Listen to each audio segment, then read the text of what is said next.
অনিকেত মাহাতো মামলায় রাজ্যের আবেদন খারিজ করল হাইকোর্ট। বিচারপতি তপব্রত চক্রবর্তী ও ঋতব্রত মিত্রের বেঞ্চ সিঙ্গেল বেঞ্চের রায় বহাল রাখল। অনিকেত মাহাতোকে আরজিকর হাসপাতালে পোস্টিং দিতে হবে জানালো হাইকোর্ট। স্বাস্থ্য দপ্তর এসওপি না মেনেই পোস্টিং দিয়েছিল বলে পর্যবেক্ষণ হাইকোর্টের।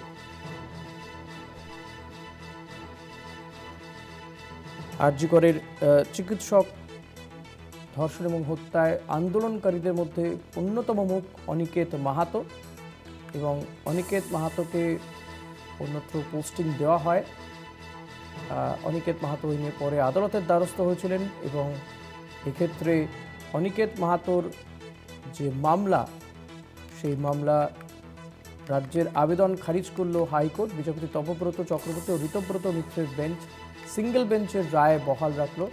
অনিকেত মাহাতোকে আরজিকর হাসপাতালেই পোস্টিং দিতে হবে জানালো হাইকোর্ট।